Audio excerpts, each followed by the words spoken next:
Oh, no, now we're recording. All right. So, debriefing. When you hear the word debrief, friends, right, it usually means something, perhaps for some of us, it's about the military, right? We debrief after a mission, or certainly in the business setting, we debrief after an event, after a meeting, right? Really to understand what happened, to get more clarity, to receive more understanding of a particular event about life. And so today, as we normally do, we talk about in the framework of sex and intimacy on these DLea DLayers, we're going to talk about debriefing sex. That's right. Debriefing sex. Now, what in the world does that mean? Some of you may be asking, right? And we're always about asking the questions. I'm going to pull up my live so I can make sure I can see people on there. Hello, David. Hello, Michelle. Glad you can join us. So what in the world does debriefing have to do with sexual experiences? I would invite us to consider today that it has an enormous amount, and I'm going to offer this, that it should be, that's right, I said should be included in the entirety of our sexual experiences with our spouse, with our partner. And what does that mean? We're going to unpack that today.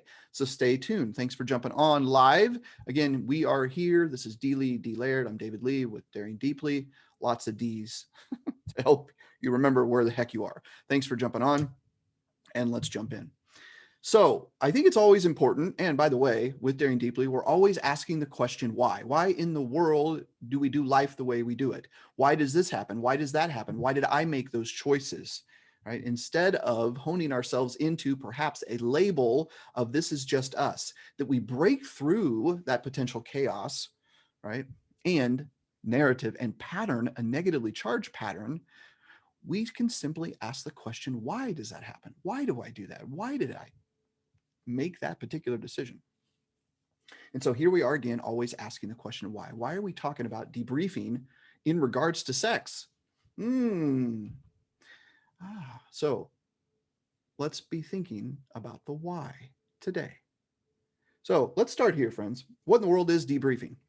For some of us, it may be a word that we rarely use. So I'm going to invite us to consider this definition. I took it off the interwebs somewhere, and I think it's a pretty powerful definition. So debriefing is defined as this: a structured process following an exercise or event that reviews the actions taken. I'm going to read that again. A structured process following an exercise or event that reviews the actions taken. All right, so let's put debriefing, right? It is a structured process following an exercise or event. And I would invite us to consider that the event in which we are specifically talking about today is sex, our sexual experiences with our spouse or partner. It's important that we debrief. We have a potential structured or maybe not so structured process of asking what and why and how after we engage in sex. This may be an incredibly foreign idea to many of us. I am certainly aware of that and conscious of that and sensitive to that. For some of us, we have experience with sex where it just happens, it concludes, we have orgasm, and then we part ways. And maybe very few words are ever used, even during the sexual experience, much less afterward, right? I would invite us to consider to crash into that pattern and to alter it for the level of deeper intimacy in our sexual experiences. Y'all on board with that? Want more, better, improved, deeply powerful, pleasurable, intimate sex? Anyone on board with that? Yes, let me know that you are there. Yes. Hello, Michelle. Yes, thank you. Michelle says, so many jokes trying to be good. Thank you, Michelle. I'm sure there are. Hello, Stacy. Hello, Angelica. Thanks for jumping on. So I am going to jump back in here and we're going to talk about what happens when we don't communicate? What happens when we don't debrief? What happens when we do not talk about the sexual experience we just had with our spouse, our partner? Something to consider. See if these make sense to you. See if these are some of which you have experienced. Maybe last night, maybe your entire life. Think about this. So sex without communication can, right? Provide or promote. The tongue is not working. I was on vacation last week. For those of you that may not know, Paige and I were out in Las Vegas such a good time, and we're still recovering. And I'll just leave all that up to you. Yeah, okay, moving on. All right, so sex without communication, unmet needs, assumed expectations, a loss of intimacy, resentment, creativity lost, stalled passion, and stale sex in general. And an overwhelming, potentially an overwhelming disinterest in sex with your partner or spouse moving forward. I've often said this, if we cannot talk about it, maybe we shouldn't be doing it. Ooh, that could sting. That could sting. Right. That's why we so much hone into on these DLea DLayers, Daring Deeply, on Tuesday afternoons here in the Midwest, about communication and sex go hand in hand. Nonverbal, and most especially, friends, I'm going to invite us to consider most especially verbal communication. And that's what we're specifically talking about today. Without debriefing, without post-sex conversation, right? We can have unmet needs, lost creativity, experiential exploration, assumed expectations. Anyone ever had assumed expectations, then they were unmet, and how that leads to resentment? This is true in the bedroom as well, right? We need to talk about how our sex went with our partner or spouse. It's critical to move us forward into deeper pleasure and deeper intimacy. So I'm going to invite us to consider a little acronym that I created today, friends. Are you ready? If you got your pen and paper or pencil. Pencil. Don't use pencil like we used to. I love the number 2 pencil. Anybody experience with the number 2 pencil back in the day? Mechanical pencil. Loved a good number 2 pencil. Scantrons. Okay, now I'm going down a rabbit hole. All right, stay on task, David. So here's the acronym, friends. Okay, it's DOSE. D-O-S-E. D-O-S-E. DOSE. A good dose of this stands for this: debriefing our sexual experience. So let's remember this, friends. This is going to be, I'm going to invite us to consider this as a part of your sexual experiences moving forward, right? That we gain a level of trust and intimacy with our spouse or sparse. Wow. Oh, sometimes you just keep moving. With our spouse or partner, right? It's so important that it is a part of your sexual experience. And I would invite us to consider every single time. So again, DOSE, D-O-S-E, stands for debriefing our sexual experience. All right, so let's take some action steps. What does that look like? What does debriefing our sexual experience look like, right? And so really there are 2 areas that I'm going to unpack here today. And the first one is the immediacy after sex. After you have completed your sexual experience, whatever that means, right? It could be a long session. It could be a very short section. We're going to, oh my goodness. This recording is going to last to the end of time. This is so good. I love it. And we continue to move forward. It's so important to debrief and have communication in the immediacy of sex. And maybe it's a couple of minutes, maybe you doze off, maybe you take a nap, right? But it's so important, right? To tag into that communication factor right after you engage in a sexual experience with your spouse or partner. So immediately after. And the other area, by the way, that we're going to talk about in just a moment is a neutral conversation, right? That is not attached to your sexual experience. Okay. We're going to get there in just a moment, but we're going to stay here. So in the immediacy after sex, I'm going to take you through a few thoughts and steps. The first one is always in the framework of asking open-ended questions with your partner or spouse. You're laying there, you're whatever you're doing, right? It's post-sex time. I'm going to look at my notes here, or my comments. Oh, if we can't talk about it, maybe we shouldn't be doing it. Yeah. Scantron. Yes. Thank you, Michelle. So here are a couple of examples of open-ended questions. Now remember, we may remember this from language arts in school, right? Or speech class, right? Interviewing techniques, right? Open-ended questions. Consider these. Hey babe, are you open to share what you liked? What felt good? Why did it feel good? There is that singular word that can expand and expound our sexual intimacy. Why did we like that? Why did you like it when I touched you here or there, or when we did this, or when we touched here, or this particular position, or you use this here and there? Why did it feel good? Important questions. Some others. How can I help bring you more pleasure? Boy, there is a humble, servant, supportive mindset post-sex. How can I help move you into deeper levels of pleasure? Imagine being asked that question. How's that feel, ladies and gentlemen? Anyone up for that? Pun intended. How did you feel honored? How can I improve my technique? You hearing the line here, the narrative, right? How did you feel respected? Did you feel understood? Now, for some of us, these questions are like, whoa, to even imagine saying something like this, quote, in the bedroom, may be very foreign. And I would invite us to consider can provide a powerful, deep sense of intimacy and understanding. After all, if we're not debriefing, meaning we're gaining information and knowledge about that sexual experience to do what? To deepen our intimacy and to improve our pleasure. I'm in for that, right? And we don't know the answers to these questions if we don't ask them. I posted earlier today, for those of you that are interested, can check out on Daring Deeply on Facebook, on my personal page as well. Right? This idea of every question never asked, or the answer to every question never asked is no. Consider that, right?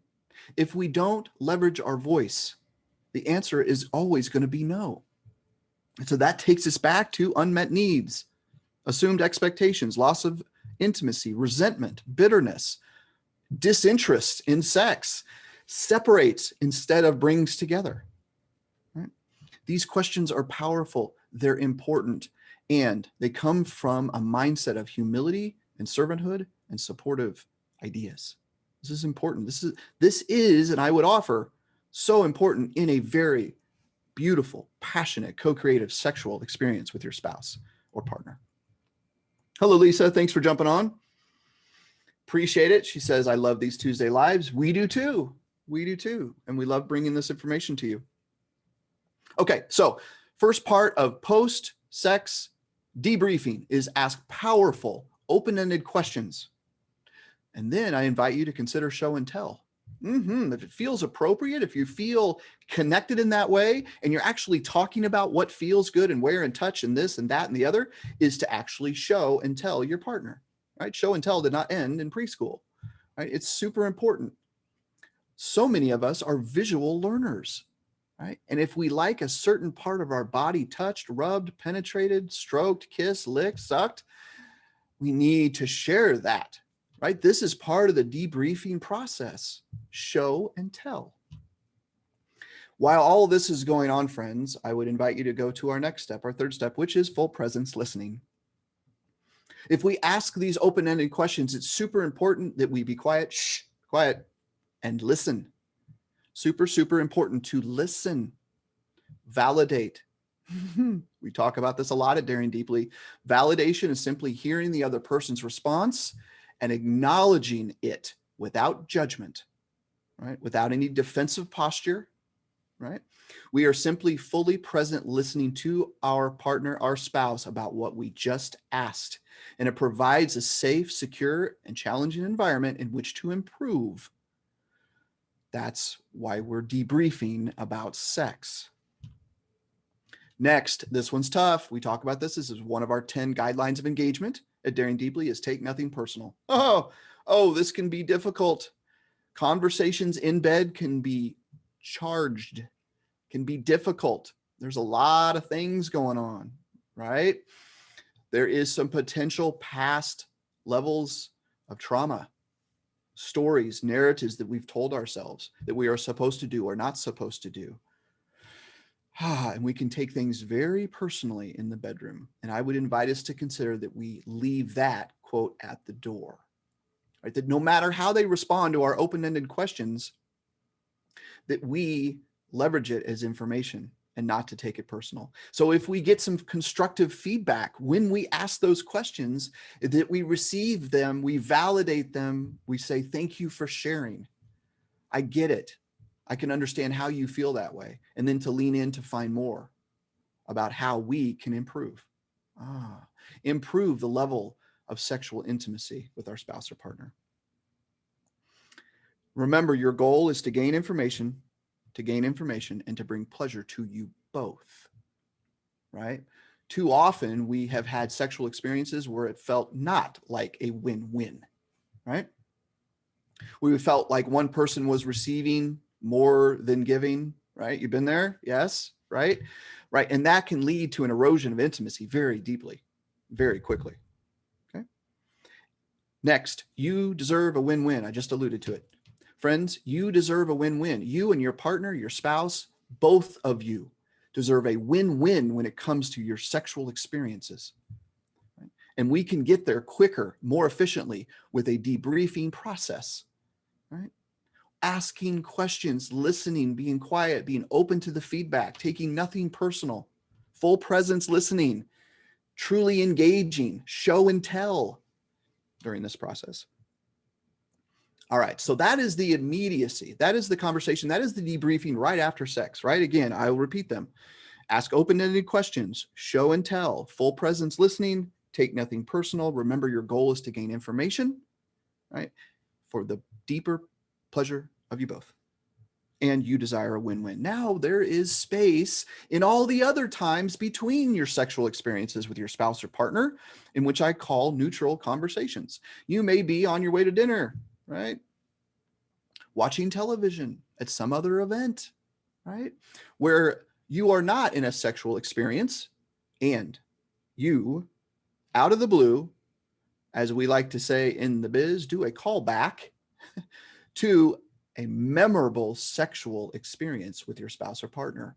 We recall those moments, right? Go, babe, do you remember when we did this? Do you remember when I touched you this? You remember the last time we did this and I did this and that was new and fresh and powerful? Do you remember that? And we begin to have this little bantering conversation back and forth, and it can provide a debriefing process. And it may trigger positively some moments and thoughts, right? Even have a physical response to our bodies that brings us back to that moment and can provide an alluring foreplayed moment.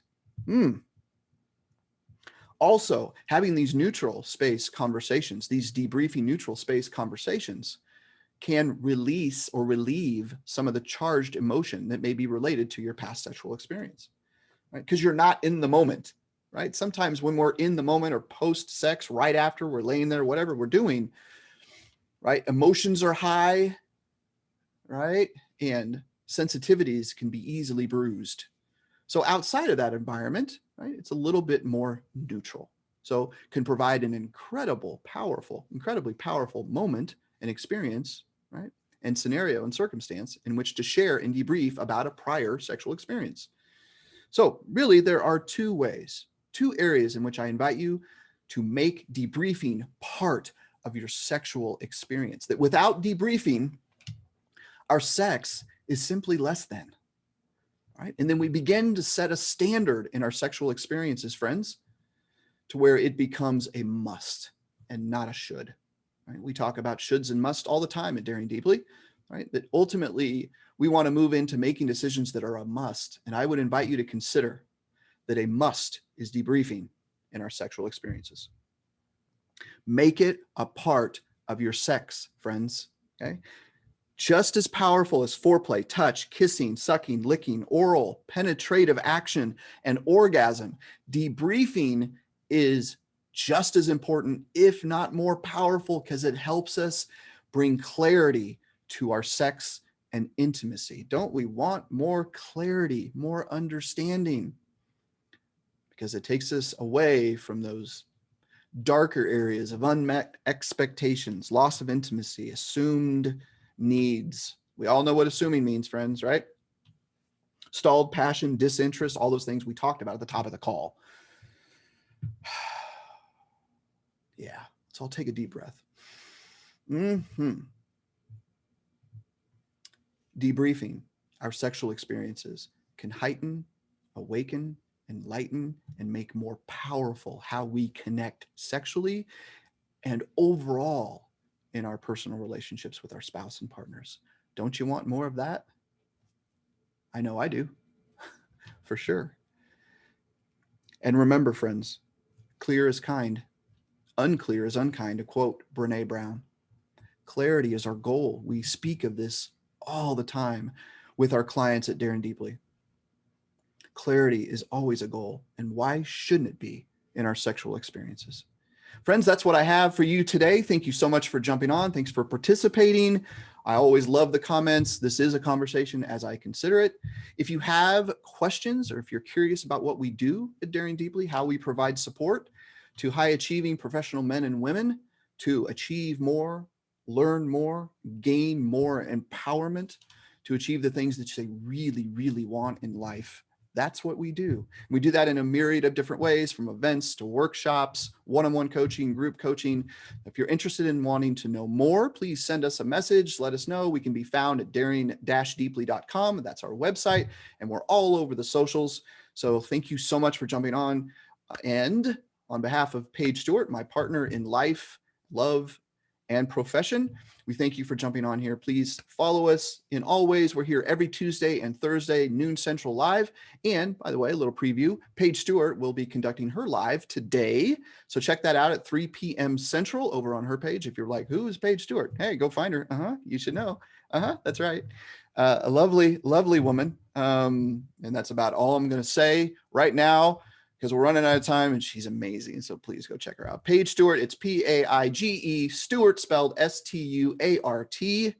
She's doing a live today. I would check it out on her personal page. Thank you so much for jumping on, friends. Have a terrific Tuesday. Take care. We'll see you Thursday. Bye-bye.